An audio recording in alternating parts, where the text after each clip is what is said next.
Hay conocimientos que la historia no quería que tuvieras. No porque fueran falsos. Precisamente porque eran verdaderos. Porque en manos de alguien que los comprendiera genuinamente producían algo que ningún sistema de control, ninguna institución de poder, ninguna estructura diseñada para mantener a las personas en un estado de dependencia y de ignorancia sobre su propia naturaleza podía tolerar. Producían libertad. No la libertad que se concede. No la libertad que se otorga como privilegio por parte de alguien que tiene el poder de quitarla en el momento en que decida que ya no es conveniente. La libertad que no puede ser quitada porque no fue dada desde afuera. Que emerge desde adentro. Que es el resultado natural de alguien que finalmente comprende lo que genuinamente es. Y lo que ocurre cuando alguien comprende genuinamente lo que es. Y lo que puede cuando opera desde esa comprensión en lugar de desde la ignorancia que los siglos de supresión de este conocimiento produjeron en la mayoría de la especie. Este conocimiento existió.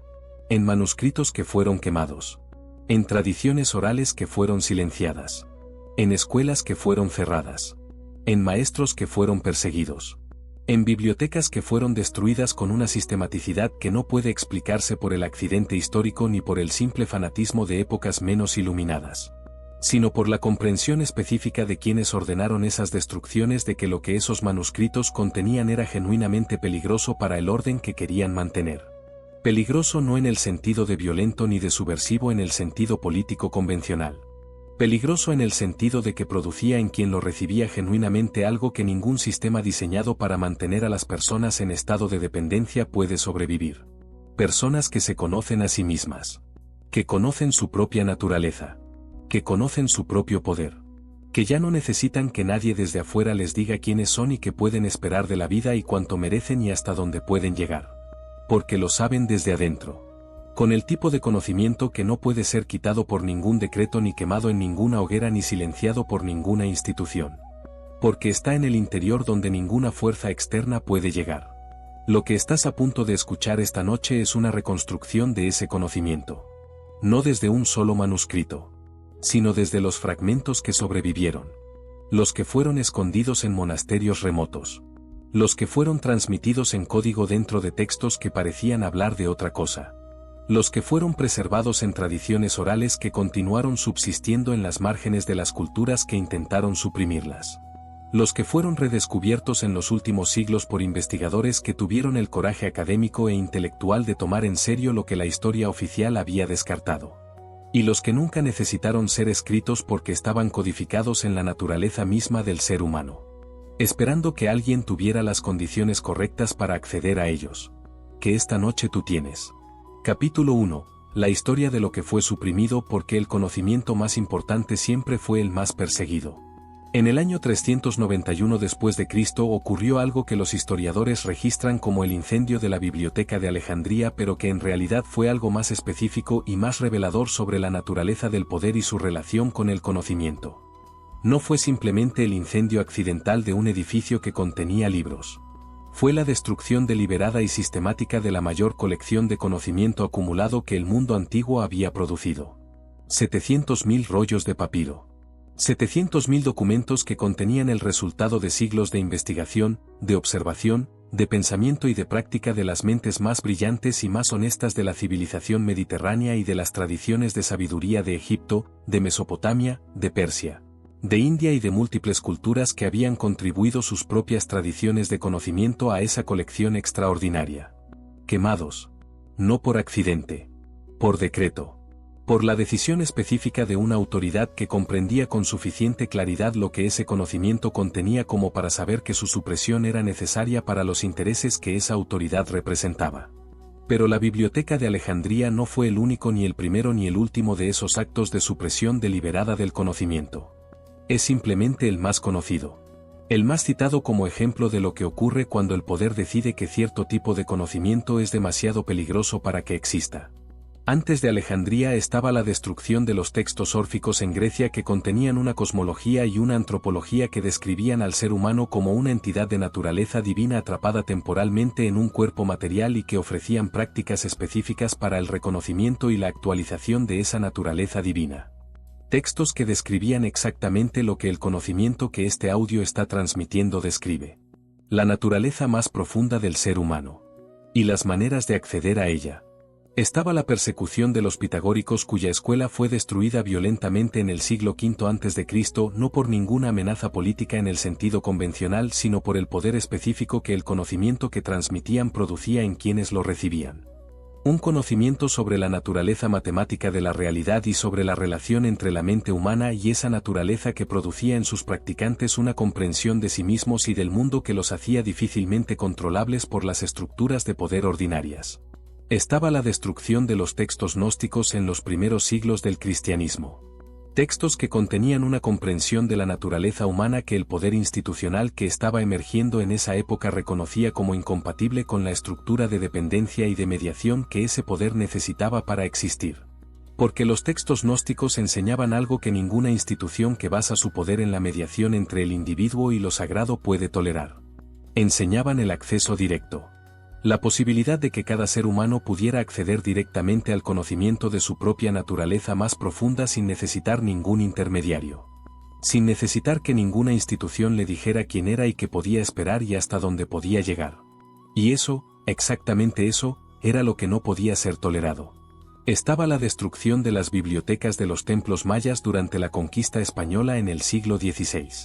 Fray Diego de Landa quemó en 1562 lo que describió como 27 rollos de libros mayas. 27 rollos que contenían el conocimiento acumulado de una civilización que había desarrollado una astronomía, una matemática, una comprensión del tiempo y una psicología contemplativa de una sofisticación que todavía nos sorprende en los fragmentos que sobrevivieron. Quemados por una autoridad que sabía perfectamente que destruir ese conocimiento era destruir la capacidad de una cultura de acceder a su propia comprensión de sí misma. De conocer su propia naturaleza.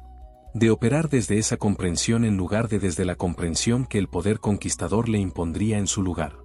Y estaba la persecución de los sufíes en múltiples periodos del mundo islámico. La persecución de los cabalistas en el mundo judío medieval. La persecución de los alquimistas en la Europa cristiana. Capítulo 2. Lo que los manuscritos decían sobre la mente humana, el conocimiento que los perseguidores temían más que cualquier otro. De todos los conocimientos que los manuscritos perseguidos contenían, de todas las comprensiones que las tradiciones silenciadas transmitían, había uno que aparecía con mayor consistencia y que era identificado por quienes suprimieron esas tradiciones como el más peligroso de todos. No era el conocimiento astronómico, aunque ese conocimiento también fue perseguido cuando contradecía la cosmología oficial. No era el conocimiento médico, aunque ese conocimiento también fue suprimido cuando competía con las prácticas autorizadas. No era el conocimiento político ni el conocimiento histórico, aunque ambos también fueron objeto de censura y de destrucción en múltiples momentos de la historia. Era el conocimiento sobre la naturaleza de la mente humana. Específicamente sobre la naturaleza de las capas más profundas de la mente humana. Sobre lo que existe en esas capas. Sobre cómo acceder a ellas. Y sobre lo que ocurre cuando alguien accede genuinamente a las capas más profundas de su propia mente con la preparación y la honestidad que ese acceso requiere. Los textos herméticos que sobrevivieron en parte gracias a que fueron redescubiertos en Florencia en el siglo XV y que Cosimo de Medici ordenó traducir con tal urgencia que el trabajo de traducción de Platón fue interrumpido para completarlos primero, describían la mente humana como un sistema de capas concéntricas. La capa más exterior, la mente consciente ordinaria, era descrita como el nous iletikos, la mente material. La mente que está completamente absorbida por el mundo de las apariencias y que toma ese mundo como la totalidad de la realidad. La capa intermedia era el nous psíquicos, la mente psíquica. La mente que ha comenzado a percibir que existe algo más allá de las apariencias. Que tiene acceso a dimensiones de la experiencia que la mente material no puede percibir. Y la capa más profunda era el nous pneumáticos, la mente espiritual. La mente que tiene acceso directo a la naturaleza más fundamental de la realidad. Que no necesita intermediarios. Que puede conocer directamente lo que la mente material solo puede conocer a través de la mediación de los sentidos y la interpretación de la razón ordinaria. Los textos herméticos no describían estas tres capas como tres tipos de personas diferentes. Las describían como tres capas que existen en cada ser humano. Como niveles potencialmente accesibles para cualquier persona que realizara el trabajo de desarrollo interior que hace posible el acceso a las capas más profundas. Eso era lo que hacía esos textos peligrosos. No la descripción de las capas en sí misma, sino la implicación de esa descripción. La implicación de que cada ser humano tiene acceso potencial a las capas más profundas de la mente. Que no necesita ninguna autoridad externa que le otorgue ese acceso. Que el trabajo de desarrollo interior que hace posible ese acceso puede ser realizado por cualquier persona que tenga la disposición y la honestidad para realizarlo. Sin intermediarios. Sin instituciones. Sin el permiso de ningún poder externo. Los textos gnósticos que fueron destruidos en los primeros siglos del cristianismo y que en parte fueron redescubiertos en Nag Hammadi en Egipto en 1945 describían el mismo territorio con imágenes diferentes. Describían al ser humano como conteniendo en su interior una chispa de luz divina, el pneuma, que en la mayoría de las personas permanece dormida porque las capas externas de la mente están tan completamente absorbidas por el mundo de las apariencias que no pueden percibir la presencia de esa chispa en las profundidades. Y describían el proceso de gnosis, el conocimiento directo que da nombre a esta tradición, como el proceso de despertar esa chispa. De acceder a ella. De operar desde ella en lugar de desde las capas externas que llevan la programación del mundo de las apariencias. Y describían lo que ocurría cuando alguien accedía genuinamente a esa chispa interior con las palabras que siempre han sido las palabras más peligrosas para cualquier sistema de poder basado en la dependencia. Ese alguien ya no necesita intermediarios. Ya no necesita que ninguna autoridad le diga quién es. Ya sabe. Desde adentro. Con el tipo de conocimiento que no puede ser quitado por ningún decreto. Los textos sufíes que circularon con frecuencia en formas codificadas para evitar la persecución de las autoridades religiosas más ortodoxas de los mundos islámicos donde surgieron describían el proceso con la metáfora del amor. Del amor como el proceso de disolución del yo superficial en el yo más profundo. Del fana, la aniquilación del ego limitado, como la condición del vaka, la subsistencia en el estado de la conciencia más expandida que es la naturaleza más fundamental del ser humano. Y describían lo que ese estado produce en términos que cualquier sistema de dependencia externa reconoce inmediatamente como incompatibles con su supervivencia. Produce un ser humano que opera desde su naturaleza más profunda en lugar de desde las capas externas que la programación del mundo depositó sobre esa naturaleza. Que actúa desde la comprensión directa de lo que es en lugar de desde la comprensión que le fue dada por las estructuras de poder que necesitaban que creyera ser algo más limitado de lo que genuinamente es. Los textos alquímicos que circularon en Europa medieval y renacentista frecuentemente codificando en el lenguaje de la transformación de los metales lo que genuinamente describían que era la transformación de la conciencia humana, describían el proceso con la imagen que ya mencionamos anteriormente. La transmutación del plomo en oro. El plomo de la mente superficial completamente absorbida por el mundo de las apariencias y completamente identificada con la programación heredada. En el oro de la mente que ha accedido a su propia naturaleza más profunda y que desde esa profundidad opera con la claridad y la libertad que esa naturaleza más profunda permite. Y describían ese proceso de transmutación como algo que cualquier ser humano podía realizar con el trabajo correcto.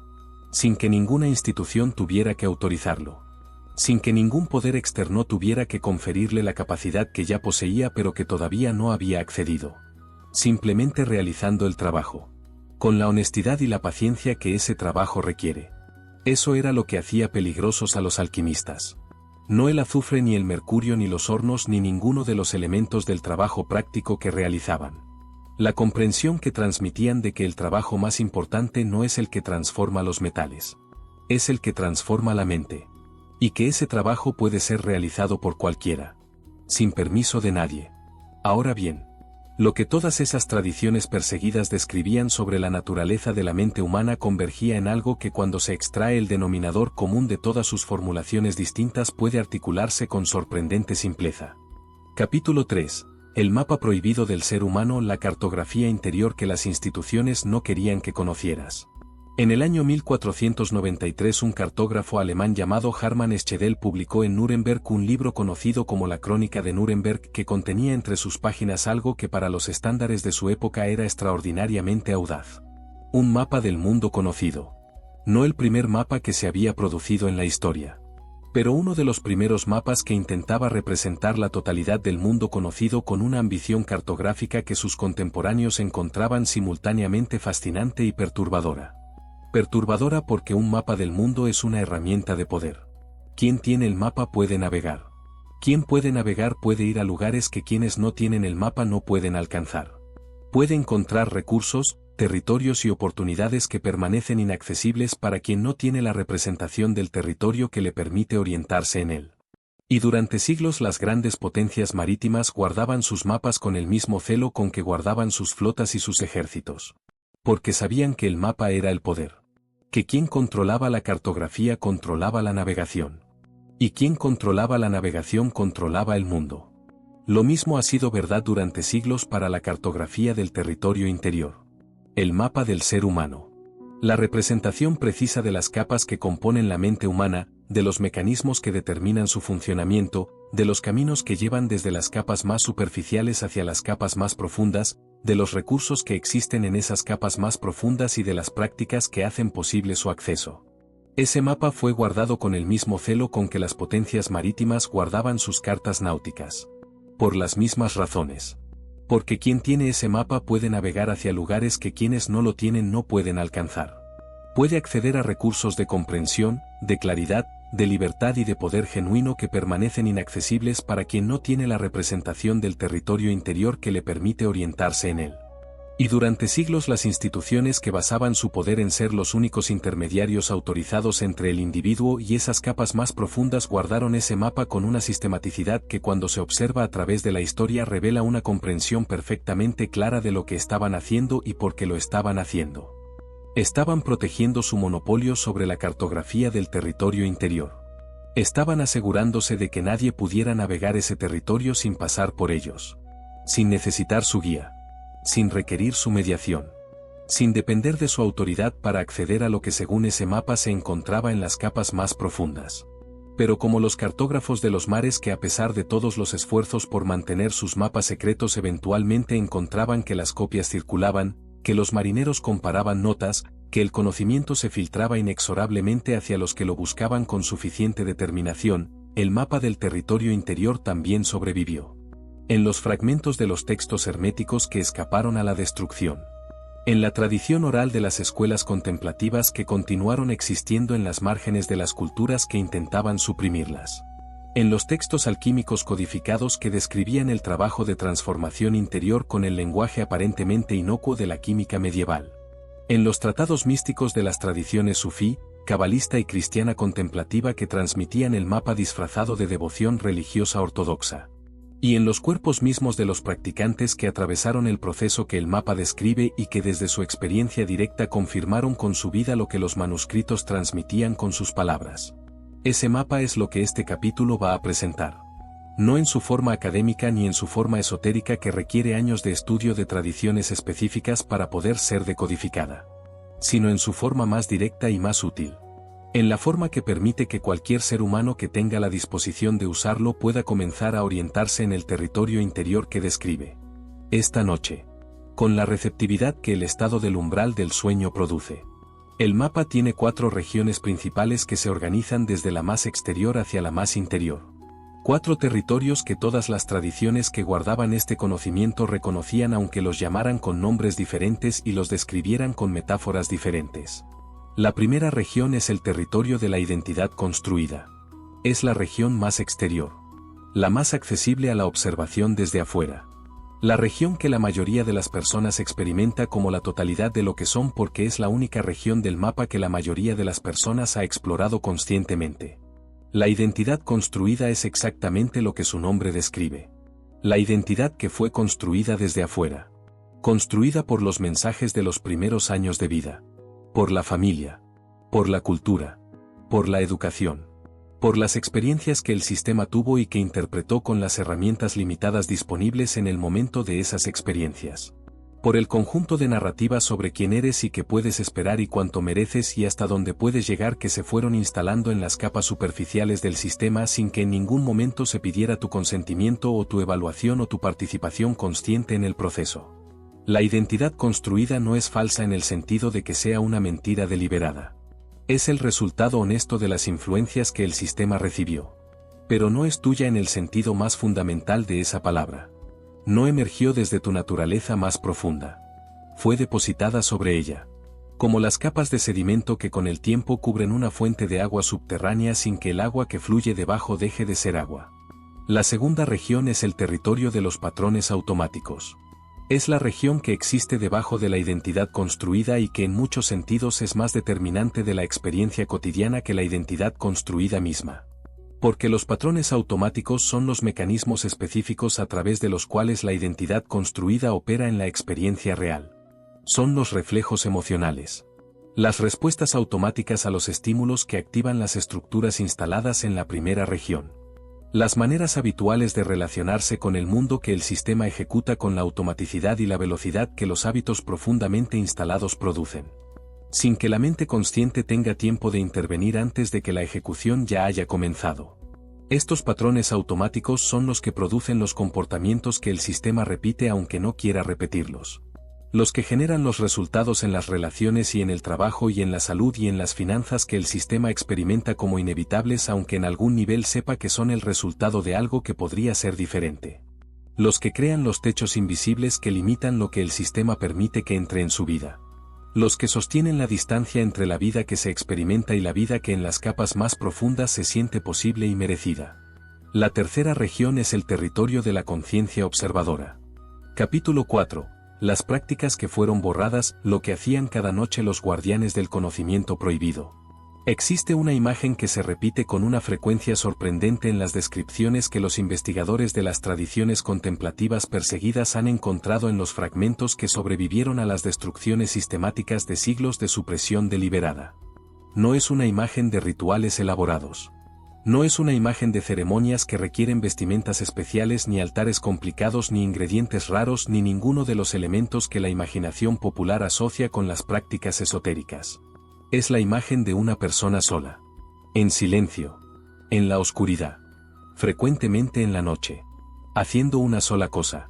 Dirigiendo su atención hacia el interior. Con una precisión y una consistencia que con el tiempo producía en el practicante lo que ninguna ceremonia ni ningún ritual externo podía producir por sí solo. El acceso gradual y progresivo a las regiones más profundas del mapa que el capítulo anterior describió. Esa imagen de una persona sola en silencio en la oscuridad de la noche dirigiendo su atención hacia el interior es la práctica más fundamental de todas las tradiciones de sabiduría que sobrevivieron a los siglos de persecución.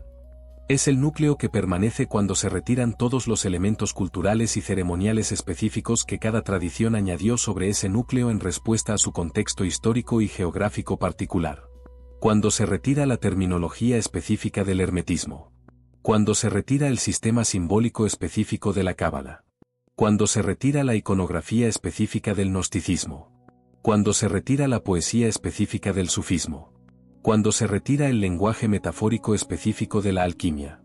Lo que queda es siempre la misma cosa. Una persona sola. En silencio. En la oscuridad. Dirigiendo su atención hacia el interior. Con una precisión y una consistencia que con el tiempo produce el acceso a las regiones más profundas de lo que esa persona es. Los pitagóricos tenían una práctica que Jámblico describe en su vida de Pitágoras con suficiente detalle como para que la esencia de esa práctica pueda ser reconocida a través de los 2500 años que nos separan de ella. Antes de dormir los pitagóricos realizaban un examen de la jornada. No el examen moral de quien evalúa si sus acciones fueron correctas o incorrectas según un código ético establecido. Sino el examen contemplativo de quien observa su propia mente con la atención del observador que genuinamente quiere saber qué estuvo ocurriendo en las capas más profundas durante las horas de vigilia. ¿Cuáles de las respuestas que di durante el día emergieron desde las capas más superficiales? ¿Cuáles emergieron desde algo más profundo? ¿En qué momentos pude notar la diferencia? ¿En qué momentos la automaticidad fue tan rápida que no hubo espacio para ninguna observación? Y luego con esa observación fresca en la mente se dormían. Entregando al sueño no el ruido aleatorio del día que en la mayoría de las personas constituye el material que el subconsciente tiene disponible para trabajar durante la noche, sino la observación específica y honesta de lo que había ocurrido en el interior durante las horas de vigilia. El material que el subconsciente de un practicante tiene disponible para trabajar durante la noche es cualitativamente diferente del material que el subconsciente de alguien que no realiza ninguna práctica de observación tiene disponible. Y la diferencia en la calidad del material produce una diferencia en la profundidad y en la relevancia del trabajo que el subconsciente realiza.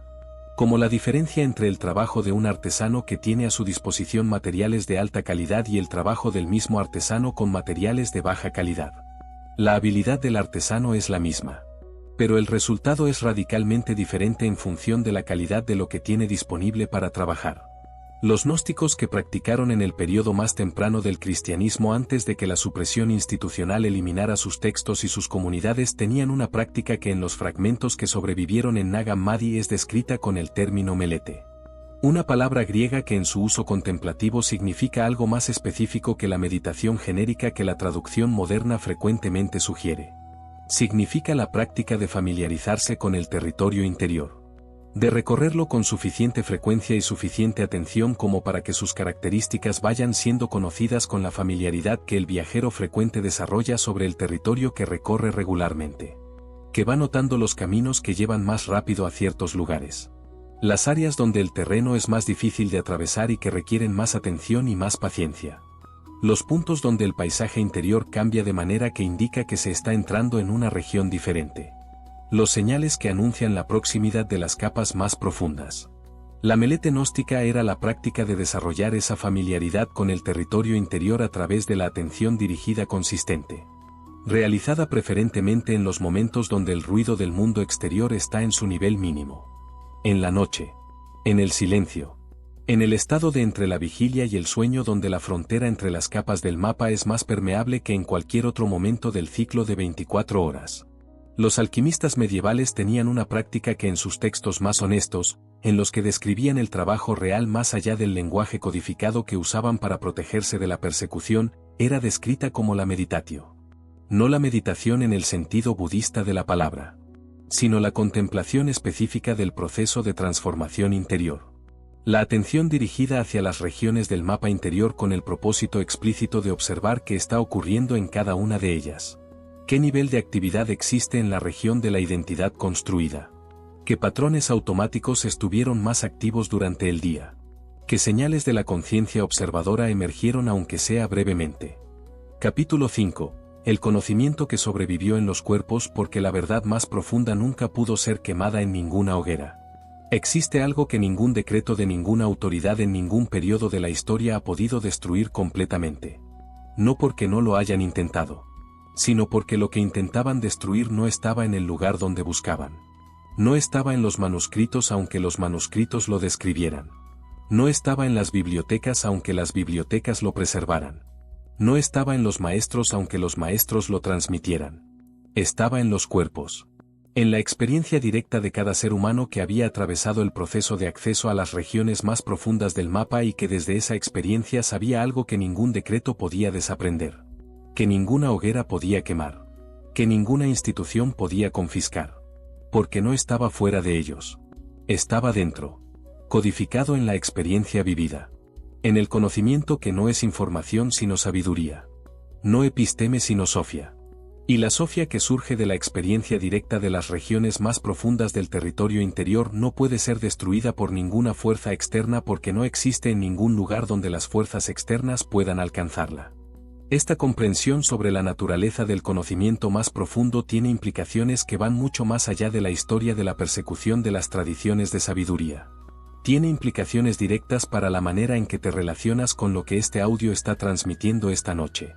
Para comprender esas implicaciones necesitas entender algo sobre la diferencia entre dos tipos de conocimiento que la tradición filosófica griega distinguía con una precisión que la cultura moderna ha perdido casi completamente.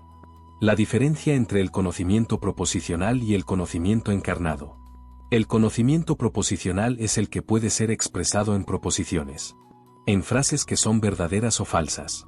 En afirmaciones que pueden ser evaluadas, aceptadas o rechazadas por la mente que las recibe. Es el tipo de conocimiento que puede ser transmitido directamente a través del lenguaje. Que puede ser enseñado en el sentido convencional de la palabra. Que puede ser copiado en un manuscrito y preservado en una biblioteca y transmitido a través de generaciones a través del texto escrito. Y que puede ser destruido quemando el manuscrito. El conocimiento encarnado es completamente diferente. Es el conocimiento que existe en el cuerpo. En la experiencia. En la memoria somática de haber atravesado algo. En la transformación que el proceso de atravesar ese algo produjo en el sistema que lo atravesó. Este tipo de conocimiento no puede ser transmitido directamente a través del lenguaje porque el lenguaje puede describir la experiencia pero no puede transmitir la experiencia misma. Puede señalar hacia el territorio pero no puede llevar al lector al territorio. Puede hablar sobre el sabor del mango pero no puede hacer que el oyente sepa lo que es el sabor del mango si nunca lo ha probado. Y este tipo de conocimiento no puede ser destruido quemando el manuscrito que lo describe. Porque no está en el manuscrito. Está en el cuerpo de quien lo experimenta. En el sistema nervioso que fue reorganizado por esa experiencia. En los patrones de activación neural que el proceso dejó como huella en el sistema que lo atravesó. En la frecuencia diferente desde la que ese sistema opera después de haber tenido esa experiencia comparada con la frecuencia desde la que operaba antes. Eso es lo que sobrevivió en los cuerpos de los practicantes de todas las tradiciones perseguidas. No las palabras de los manuscritos quemados, sino la experiencia que esas palabras describían. La experiencia directa de las regiones más profundas del territorio interior que los manuscritos cartografiaban. Y esa experiencia en el cuerpo de quien la había atravesado no podía ser quemada con ningún fuego. No podía ser silenciada con ningún decreto. No podía ser confiscada por ninguna institución. Porque no estaba en ningún lugar donde esas fuerzas pudieran alcanzarla. Estaba en el interior. Donde solo el proceso que produjo la experiencia puede llegar. Ahora bien, ¿qué significa esto para ti en este momento? ¿Cuál es la relación entre esta comprensión sobre el conocimiento encarnado y lo que este audio está haciendo en tu subconsciente esta noche? La relación es directa y es fundamental. Porque lo que este audio está transmitiendo no es información que pueda ser almacenada en la memoria proposicional y recuperada cuando sea conveniente. Es el inicio de un proceso que cuando se desarrolla completamente produce el tipo de conocimiento que solo puede existir en el cuerpo. El conocimiento encarnado de las regiones más profundas del territorio interior. No el conocimiento intelectual sobre esas regiones. El conocimiento vivido. El que se sabe porque se atravesó el proceso que lo produce. El que no puede ser quitado por ninguna fuerza externa porque no está en ningún lugar donde las fuerzas externas puedan llegar. Está en el interior. En la experiencia. En el cuerpo. En la transformación que el proceso produce en el sistema que lo atraviesa. Ese conocimiento encarnado es lo que las tradiciones perseguidas custodiaban con tanto cuidado. No los textos en sí mismos aunque los textos fueran el vehículo. No los rituales en sí mismos aunque los rituales fueran la práctica. Sino el proceso que esos textos describían y esos rituales facilitaban. El proceso que producía en quien lo atravesaba el conocimiento encarnado de las regiones más profundas. El conocimiento que sobrevivió en los cuerpos. Que fue transmitido de maestro a estudiante no principalmente a través de las palabras sino a través de la transmisión de algo más difícil de articular pero más fundamental. La frecuencia. El estado. La presencia de alguien que ha atravesado el proceso y que desde esa experiencia irradia algo que los que están suficientemente cerca y suficientemente abiertos pueden recibir como una invitación. Como un recordatorio de que algo que buscaban está disponible. Como la resonancia que produce en el sistema que la recibe el reconocimiento de que lo que está siendo señalado no es algo completamente ajeno sino algo que en algún nivel de la propia experiencia ya fue rozado aunque nunca completamente accedido. Que siempre estuvo presente en las capas más profundas esperando exactamente las condiciones correctas para poder emerger hacia la superficie donde puede ser reconocido y habitado conscientemente. Capítulo 6. Los fragmentos que sobrevivieron, las piezas del rompecabezas que la historia no pudo destruir. En 1945 un campesino egipcio llamado Muhammad Ali al-Samman estaba cavando en las laderas de los acantilados de Jabal al-Tarif, cerca de la ciudad de Nag Hammadi en el Alto Egipto buscando tierra fertilizante para sus campos. Su pico golpeó algo sólido bajo la arena. Una vasija de barro sellada. Grande. Del tipo que los campesinos de esa región habían aprendido a través de generaciones de experiencia agrícola a abrir con cautela porque a veces contenían serpientes. Pero Muhammad Ali al-Samman no abrió con cautela. Abrió con la urgencia de alguien que pensó por un momento que podría contener oro. No contenía oro en el sentido que él esperaba. Contenía 13 códices encuadernados en cuero. 44 textos. Escritos en copto. Textos que habían sido enterrados aproximadamente en el año 367 después de Cristo cuando el obispo Atanasio de Alejandría emitió una carta pastoral ordenando la destrucción de todos los textos que no estaban en el canon oficial que la Iglesia estaba estableciendo en ese periodo. Textos que alguien en un monasterio cercano había elegido no destruir. Que había sellado cuidadosamente en esa vasija de barro. y que había enterrado en el desierto con la esperanza o quizás la certeza de que algún día cuando las condiciones fueran diferentes alguien los encontraría y podría recibir lo que contenían. Esos textos esperaron 16 siglos. 16 siglos enterrados en el desierto. Mientras el mundo que los había intentado suprimir fue transformado completamente múltiples veces. Mientras las instituciones que los habían perseguido ascendieron y declinaron y fueron reemplazadas por otras instituciones. Mientras generaciones y generaciones de seres humanos vivieron y murieron sin acceso a lo que esos 13 códices contenían. Y en 1945 un campesino que buscaba tierra fertilizante los encontró. Los textos de Nag Hammadi son quizás el ejemplo más dramático y más conocido de los fragmentos que sobrevivieron. Pero no son el único. La historia está llena de sobrevivientes similares. Fragmentos de conocimiento que por una combinación de la determinación de quienes los preservaron y la impredecibilidad de los eventos históricos lograron llegar hasta nosotros a través de los siglos de supresión sistemática que intentaron eliminarlos. Los manuscritos del Mar Muerto descubiertos en Qumran entre 1946 y 1956 que preservaron textos de la comunidad esenia que existió en el periodo del Segundo Templo judío y que contenían comprensiones sobre la naturaleza de la mente humana y sobre las prácticas de transformación interior que la tradición rabínica posterior no preservó con la misma especificidad.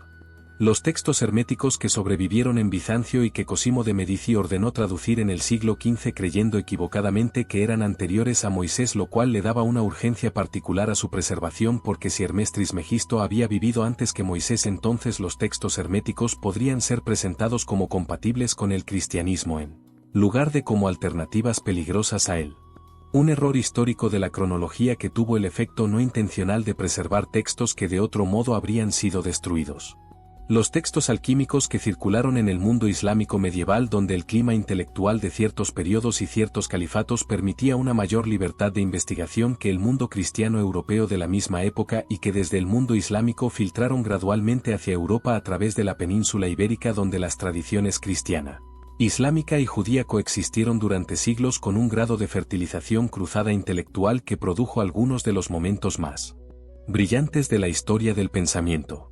Los textos sufíes que circularon frecuentemente disfrazados de poesía amorosa convencional, donde el amado era el símbolo de la naturaleza más profunda del ser y la búsqueda del amor era la metáfora del proceso de transformación interior que la práctica de la murakabá producía en el practicante. Rumi, Hafez, Ibn Arabi, Rabia al-Adawiyya. Todos transmitiendo en el lenguaje de la poesía amorosa lo que el lenguaje directo de la descripción contemplativa les habría costado la vida en los contextos históricos donde escribían. Los textos cabalísticos que sobrevivieron en las comunidades judías de la diáspora, donde el Zohar, el texto central de la Cábala, circuló primero de manera semiclandestina antes de ser publicado en España en el siglo XIII, atribuido falsamente a un maestro del siglo II para darle una antigüedad que lo protegiera de la persecución que los textos de nueva composición habrían enfrentado. Y los textos que nunca fueron escritos. Las tradiciones orales de los chamanes de todos los continentes. Los conocimientos que los sanadores indígenas preservaron en sus cantos y en sus ceremonias y en sus prácticas de medicina, que eran simultáneamente medicina del cuerpo y medicina de la mente y medicina del espíritu, en el sentido integral en que esas tres dimensiones no pueden ser separadas sin perder algo esencial de cada una. Tradiciones que la conquista colonial intentó suprimir con la misma sistematicidad que la institución religiosa medieval intentó suprimir los textos gnósticos. Y que sobrevivieron por las mismas razones que sobrevivieron esos textos. Porque estaban también en los cuerpos. En la experiencia vivida de practicantes que continuaron practicando a pesar de todo. Que encontraron las maneras de continuar transmitiendo en las márgenes. En el secreto. En el código. En el lenguaje que solo los iniciados podían decodificar. Todos esos fragmentos que sobrevivieron, esas piezas del rompecabezas que la historia no pudo destruir completamente, tienen algo en común cuando se los observa desde la perspectiva suficiente para ver el patrón que emerge de su conjunto. No señalan en direcciones diferentes. Señalan todos en la misma dirección. Con la coherencia que solo puede producir el señalamiento honesto hacia algo genuinamente real. Hacia el mismo territorio. Las mismas regiones del mapa interior. Las mismas prácticas fundamentales bajo los nombres diferentes que cada tradición les dio. La misma comprensión sobre la naturaleza del ser humano que cuando es genuinamente accedida produce la misma transformación independientemente de la tradición específica desde la que se la accedió. Y esa coherencia que emerge de los fragmentos cuando son observados en su conjunto, esa consistencia del señalamiento hacia el mismo territorio desde tradiciones que no tuvieron contacto entre sí durante los periodos donde desarrollaron sus respectivas formulaciones, es la evidencia más poderosa disponible de que lo que señalan es genuinamente real. No el producto de ninguna tradición cultural específica. No la proyección de ninguna psicología particular. No la elaboración de ningún sistema filosófico construido sobre axiomas arbitrariamente elegidos. Capítulo 7. Lo que el manuscrito revela sobre el tiempo, la comprensión prohibida sobre la naturaleza del presente que cambia todo. Entre todos los conocimientos que los manuscritos perseguidos contenían hay uno que aparece con una frecuencia y una consistencia que cuando se lo identifica en los textos de tradiciones tan distintas entre sí resulta imposible atribuir a la coincidencia. Es el conocimiento sobre la naturaleza del tiempo. No el tiempo de los relojes y los calendarios que la cultura moderna conoce casi exclusivamente, sino el tiempo de la experiencia directa. El tiempo tal como es vivido desde adentro de la consciencia que lo habita. Y específicamente el conocimiento sobre la naturaleza del momento presente que todas esas tradiciones señalaban como el territorio donde la transformación genuina es posible. El único territorio donde es posible. Los textos herméticos que sobrevivieron en Bizancio describían el tiempo de una manera que resulta sorprendentemente consistente con lo que la física moderna ha llegado a comprender sobre la naturaleza del tiempo desde una perspectiva completamente diferente. Describían el tiempo ordinario, el tiempo de la sucesión de momentos que fluye del pasado al futuro a través del presente, como una ilusión producida por la mente que no ha accedido todavía a las capas más profundas del mapa interior. Una ilusión funcional. Útil para la navegación del mundo ordinario. Necesaria para la coordinación de las actividades humanas que requieren la referencia a un tiempo compartido y predecible. Pero una ilusión en el sentido de que no describe completamente la naturaleza real del tiempo tal como existe en las capas más profundas de la experiencia. Lo que el tiempo genuinamente es en esas capas más profundas, según los textos herméticos, es algo que no tiene una traducción perfecta al lenguaje proposicional de la episteme precisamente porque el lenguaje proposicional está completamente inmerso en la ilusión que intenta describir. Pero que puede ser aproximado con una imagen. La imagen de que todo lo que existe existe simultáneamente en una dimensión de la realidad que la mente ordinaria no puede percibir directamente porque está demasiado absorbida por la sucesión de los momentos para poder percibir la simultaneidad que existe debajo de esa sucesión. El pasado no desapareció. Existe todavía en esa dimensión de simultaneidad. El futuro no es inexistente. Existe ya en esa misma dimensión. Y el momento presente no es un punto que huye constantemente hacia el pasado siendo perseguido constantemente por el futuro. Es el único punto de acceso que la mente ordinaria tiene a esa dimensión de simultaneidad donde todo existe al mismo tiempo. La ventana estrecha a través de la cual la conciencia que opera en el tiempo lineal puede rozar la dimensión donde el tiempo lineal es solo una perspectiva entre otras posibles. Los textos budistas más antiguos en el Pali Canon describían el mismo territorio con la imagen de la Nikka, la impermanencia, pero con una sutileza que frecuentemente se pierde en las traducciones más superficiales. La impermanencia no era simplemente la descripción de que las cosas cambian. Era la descripción de que la mente que se aferra a los estados pasados o anticipa los estados futuros está creando ella misma el sufrimiento que experimenta. No porque el pasado o el futuro sean ilusiones en el sentido de que no existan, sino porque la mente que está en el pasado o en el futuro no está en el único lugar donde la transformación genuina puede ocurrir. El momento presente. Y la práctica del sati, la atención plena que mencionamos en capítulos anteriores, era específicamente la práctica de aprender a habitar el momento presente con la plenitud de la atención que ese momento puede recibir cuando la mente no está parcialmente en el pasado o parcialmente en el futuro. El conocimiento prohibido sobre el tiempo que todos esos textos transmitían era este. El momento presente no es el punto fugitivo entre el pasado y el futuro que la experiencia ordinaria sugiere. Es el único punto de la experiencia donde el sistema tiene acceso a su propia naturaleza más profunda. Donde las regiones más internas del mapa son accesibles. Donde la transformación genuina puede ocurrir. Donde lo que las tradiciones llamaban Rigpa o Pneuma o Sirro la piedra filosofal o cualquiera de los otros nombres que señalaban hacia la misma región del mapa interior puede ser rozado. Y reconocido. Y habitado. Aunque sea brevemente. Aunque sea imperfectamente. Aunque sea en los destellos que con el tiempo de práctica consistente se vuelven más frecuentes y más sostenidos hasta que eventualmente el estado que antes era la excepción se convierte en el estado natural desde el que el sistema opera. Esta comprensión sobre la naturaleza del tiempo tiene implicaciones directas e inmediatas para lo que está ocurriendo esta noche. Porque el estado hipnagógico del umbral del sueño donde estás en este momento no es simplemente un estado de relajación profunda donde la información puede llegar con mayor facilidad a las capas más profundas del subconsciente. Es también el estado donde la relación del sistema con el tiempo ordinario se afloja. Donde la sucesión de los momentos que en la vigilia plena está organizada con la rigidez del reloj y el calendario pierde su autoridad sobre la experiencia. Donde algo de la simultaneidad que existe debajo de la sucesión puede comenzar a hacerse perceptible. Donde el momento presente, que en la vigilia ordinaria frecuentemente es habitado solo parcialmente porque la atención está siempre dividida entre el pasado y el futuro, puede ser habitado con una completitud que en el estado de vigilia plena raramente es posible. Los maestros de todas las tradiciones que preservaron el conocimiento sobre la naturaleza del tiempo enseñaban que el momento presente es el único lugar donde el ser humano genuinamente existe. El pasado es memoria. Una reconstrucción que el sistema realiza en el presente a partir de los rastros que las experiencias pasadas dejaron en el sistema nervioso. Una reconstrucción que siempre está filtrada por el estado actual del sistema y que por lo tanto nunca es una representación neutral y objetiva de lo que ocurrió sino siempre una interpretación desde el estado presente. El futuro es proyección. Una construcción que el sistema realiza en el presente extrapolando desde los patrones del pasado hacia posibilidades que todavía no existen. Una construcción que también está filtrada por el estado actual del sistema y que por lo tanto refleja tanto el estado presente como lo que genuinamente está disponible en el futuro. Solo el momento presente es genuino. Solo en el momento presente el sistema puede actuar. Solo en el momento presente el sistema puede elegir.